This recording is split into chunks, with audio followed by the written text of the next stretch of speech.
ವೇದಿಕೆಯಲ್ಲಿರುವ ಗಣ್ಯರೇ ಮತ್ತು ಇಲ್ಲಿ ನೆರೆದಿರುವ ರವೀಂದ್ರ ಶೆಟ್ಟಿ ಮತ್ತು ಅವರ ಕುಟುಂಬದ ಎಲ್ಲ ಆತ್ಮೀಯರೇ, ನಾವು 10 ಗಂಟೆಗೆ ಇಲ್ಲಿ ತಲುಪಬೇಕಿತ್ತು. ಆದರೆ ಸ್ವಲ್ಪ ಲೇಟ್ ಆಯಿತು.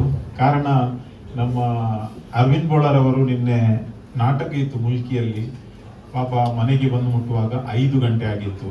ಅಂದರೆ ಅವರು ನಾನು ಕೇಳಿದೆ ಯಾಕೆ ಇಷ್ಟೊಂದು ಲೇಟ್ ಆಯಿತು ಅಂತ. ಅವರು ಹೇಳುದು, ಇದು ಡೈಲಿ ಪ್ರತಿದಿನ ಒಂದೇ ಸೀಕ್ ಜನಕುಲು ಮೈಕ್ 10 ಗಂಟೆ ಬಿಡುಬುಜೇರು 1 ಗಂಟೆಗೆ ಸುರಾಪುಂಡು 10 ಗಂಟೆದೊಳಗೆ ಕಾರ್ಯಕ್ರಮ ಮುಗಿಪಾಯ ಅಂತೀರಿ. ಇಂಕುಲ್ 10 ಗಂಟೆಗೆ ಉಪ್ಪುವ ಅಂಟ ಡ್ರಾಮಾ ಶುರು ಅನ್ನಗ 2 ಗಂಟೆ ಹಾಕೊಂಡು ನಮ್ಮ ದಾದ ಮಲ್ಕೊಂಡು ಒಂಜಿ ಬತ್ತದ ಎಂಚಿನ ಪಾತೇರು ಏರ್ಕೊಂಡು ಜನಕುಲೇ ಬಿಡ್ಲಿ ಅಕಲೇಕೆ ಅರ್ಥ ಹಾಕೊಂಡು ಇಜ್ಜೆ ಗೊತ್ತಿಚ್ಚಿ 1 ಗಂಟೆ ಮುಟ್ಟ ಪಾತೇರು ಒಂದೇ ಉಪ್ಪೇರು. ಪಾಪ ಜನಕುಲು ಬೊಕ್ಕ 5 ಗಂಟೆ ಮುಟ್ಟ 4 ಗಂಟೆ ಮುಟ್ಟ ಕುಲ್ಲು ತೂಪೇರಿ. ಸೊ ಅವು ಬೆಳಿಗ್ಗೆ ಎದ್ದಾಗ ಅವರಿಗೆ ವಾಯ್ಸ್ ಕೂಡ ಸ್ವಲ್ಪ ಪ್ರಾಬ್ಲಮ್ ಆಯಿತು. ಮತ್ತೆ ನಾನು ಹೇಳಿದೆ ಸ್ವಲ್ಪ ಲೇಟ್ ಆದರೆ ಪರವಾಗಿಲ್ಲ, ರವೀಂದ್ರ ಶೆಟ್ಟಿ ಅವರು ಹೇಳಿದ್ರು ಬನ್ನಿ ಬರಬೇಕಂತ. ಸೊ ಲೇಟ್ ಆಗಿ ಬಂದದಕ್ಕೆ ಕ್ಷಮೆ ಕೇಳುತ್ತಾ, ಇವತ್ತಿನ ಈ ಉದ್ಘಾಟನೆ ಕಾರ್ಯಕ್ರಮ, ಈ ರೆಸ್ಟೋರೆಂಟ್ ಇರಲಿ ಹೋಟೆಲ್ ಇರಲಿ, ಒಂದು ಹೊಸ ಉದ್ಯಮಕ್ಕೆ ಅವರು ಕಾಲಿಟ್ಟಿದ್ದಾರೆ. ಈಗಾಗಲೇ ಗಣ್ಯರು ಹೇಳಿದ್ರು ಹಾಸ್ಪಿಟಲ್ ನಿಂದ ಹಾಸ್ಪಿಟಾಲಿಟಿಗೆ ಅಂತ. ಸೊ ಯಾವುದೇ ಒಬ್ಬ ಸ್ಮಾರ್ಟ್ ಬಿಸ್ನೆಸ್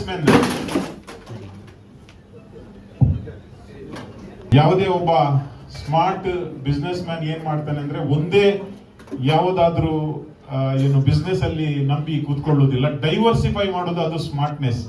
ಸೊ ಈಗ ರವೀಂದ್ರ ಶೆಟ್ಟಿ ಅವರು ಕೂಡ ಅದನ್ನೇ ಮಾಡಿದ್ದಾರೆ. ಹಾಸ್ಪಿಟಲ್ ನಿಂದ ಅಂದ್ರೆ ಮೆಡಿಕಲ್ ಎಕ್ವಿಪ್ಮೆಂಟ್ ನಿಂದ ಡೈವರ್ಸಿಫೈ ಮಾಡಿ ಹಾಸ್ಪಿಟಾಲಿಟಿಗೆ ಬಂದಿದ್ದಾರೆ. ಖಂಡಿತವಾಗಿ ಇದರಲ್ಲಿ ಕೂಡ ಅವರಿಗೆ ಯಶಸ್ವಿ ದೊರಕ್ತದೆ. ಆದ್ರೆ ರೆಸ್ಟೋರೆಂಟ್ ಅಲ್ಲಿ ಏನಂದ್ರೆ ಸಕ್ಸಸ್ ಆಗುವುದು ಹೆಚ್ಚಾಗಿ ಹೋಟೆಲ್ ಉದ್ಯಮದಲ್ಲಿ ನಮ್ಮ ಸ್ಟಾಫ್ ಮೆಂಬರ್ಸ್ ಎಷ್ಟು ಒಳ್ಳೆದಿರ್ತಾರ, ಎಷ್ಟು ಸೌಜನ್ಯತೆಯಿಂದ ಮತ್ತು ಡೆಡಿಕೇಟೆಡ್ ಇರ್ತಾರ, ಅದರಲ್ಲಿ 100% ಸಕ್ಸಸ್ ಆಗ್ತದೆ. ಮತ್ತು ರೆಸ್ಟೋರೆಂಟ್ ಅಲ್ಲಿ ಹೇಗೆ ಅಂದ್ರೆ ಮೇನ್ ಕೆಲವೊಮ್ಮೆ ಯಾರಿಗೆ ಗೊತ್ತಾಗುದಿಲ್ಲ, ಅಲ್ಲಿ ಶೆಫ್ ಅಥವಾ ಕುಕ್ ಇರ್ತಾರಲ್ವಾ, ಅವರು ನಂಬರ್ 1 ಸಕ್ಸಸ್ ಆಗ್ಲಿಕ್ಕೆ ಕಾರಣ. ಒಂದು ವೇಳೆ ಅಲ್ಲಿದ್ದು ಫುಡ್ ಬಹಳ ಟೇಸ್ಟಿ ಆದ್ರೆ ಅದಕ್ಕೆ ಕೆಲವು ಬೇರೆ ಹೋಟೆಲ್ನವರು ಬಂದು ಊಟ ಮಾಡ್ಲಿಕ್ಕೆ ಉಂಟು ಮತ್ತು ಶೆಫ್ನ ನಂಬರ್ ತಗೊಂಡು ಹೋಗ್ಲಿಕ್ಕೆ ಉಂಟು. ಮುಲ್ತುರ್ದು 5,000 ಹೆಚ್ಚು ಬರ್ಪೆ ಬಾಲ್ಯ ಬಣ್ಣದು. ಇದು ತುಂಬಾ ಕಡೆ ನಡೀತದೆ. ರೀಸೆಂಟ್ಲಿ ನಾನು ದುಬೈಗೆ ಹೋದದ್ದು. ದುಬೈಯಲ್ಲಿ ಒಂದು ಕರಾಮ ಅಂತ ಪ್ಲೇಸ್ ಇದೆ, ನಿಮ್ಗೆ ಗೊತ್ತಿರಬಹುದು ದುಬೈಯಲ್ಲಿ ಇರುವವರಿಗೆ. ಆ ಒಂದು ಪ್ಲೇಸ್ ಅಲ್ಲಿ ನೀವು ನಂಬ್ತೀರಾ ಇಲ್ವಾ, ಆ ಸ್ಮಾಲ್ ಪ್ಲೇಸ್ ಅಲ್ಲಿ there are more than 600 restaurants. 600 restaurants ಗಳಿವೆ, ಪ್ರತಿ ಹೆಜ್ಜೆಗೆ ಒಂದು ಸಿಗ್ತವೆ. ಆದ್ರೆ 600 ಇವತ್ತೊಂದು ಇಲ್ಲಿ ಓಪನ್ ಆದ್ರೆ ಅಲ್ಲಿ ಒಂದು ಬಂದ್ ಆಗ್ತದೆ. ಬಂದಾಗುವಾಗ ಕೇಳುವುದು ಯಾಕೆ ಬಂದಾಯ್ತು ಅಂತ. ಶೆಫ್ ಬಿಡುದು ಬೋಯ್ ನನ್ನ ಆಪುಜಿ ಹೋಗೋಣ ಕಂಡ ಕುಕ್ಕು ಬಿಟ್ಟು ಹೋದ್ರು ಅಂತ. ಇದು ಕೆಲವೊಮ್ಮೆ ಅವರ ಕೈಗುಣ, ಕೆಲವೊಮ್ಮೆ ನಮ್ಮ ಕೆಲಸದವರ ಕೈಗುಣ. ಈ ಡಾಕ್ಟರ್ ನಿಮ್ಗೆ ಗೊತ್ತಿರಬಹುದು, ಕೆಲವು ನಮ್ಗೆ ಏನಾದ್ರೂ ಸಿಕ್ನೆಸ್ ಬಂದ್ರೆ ನಾವು ಡಾಕ್ಟರ್ ಮುಖ ನೋಡಿದ್ರೆ ಆಯ್ತು ಸರಿ ಆಗ್ತದೆ. ಡಾಕ್ಟರ್ ಇಲ್ಲಿ ಇರ್ಬೋದು ಕೆಲವರು.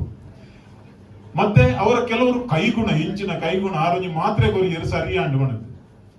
ಕೆಲವೊಮ್ಮೆ ಕೈಗುಣದಿಂದ ಒಳ್ಳೇದಾಗುವುದು ಇದೆ, ಕೆಲವೊಮ್ಮೆ ಕೈಗುಣದಿಂದ ಪ್ರಾಬ್ಲಮ್ ಆಗುವುದು ಇದೆ ಡಾಕ್ಟರ್ನ. ಮೊನ್ನೆ ನೀವು ಓದಿರಬಹುದು, ಒಂದು ಕೆಲವು ಸಮಯ ಆಯ್ತು, ಉತ್ತರ ಪ್ರದೇಶದಲ್ಲಿ ಒಬ್ಬ ಡಾಕ್ಟರ್ ಅವರ ಹತ್ರ ಒಬ್ಬ ಪೇಷಂಟ್ ಬರ್ತಾರೆ. ಪೇಷಂಟ್ ಪಾಪ 82 ವರ್ಷದ ಹಿರಿಯ ನಾಗರಿಕ. ಅವ್ರಿಗೆ ಏನಂದ್ರೆ ಮೆಡಿಸಿನ್ ಏನಿರ್ಲಿ ಡಾಕ್ಟರ್ ಮುಟ್ಟಿದ್ರೆ ಆಯ್ತು, ಅಷ್ಟು ಖುಷಿ, ಮತ್ತೆ ಪಾಸ್ ಆಗ್ತಾರೆ ಅವರು.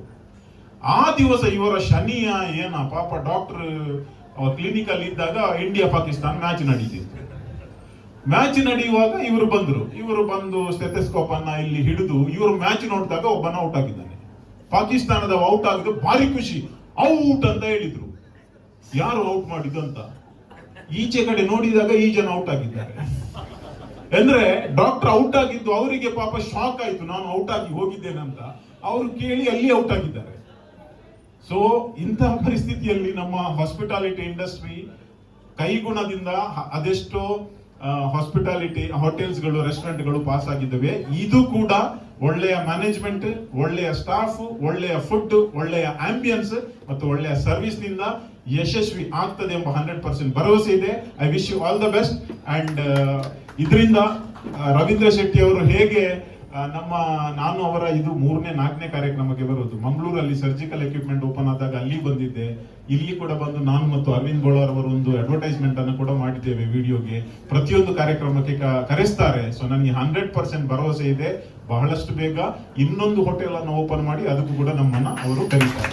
All the best.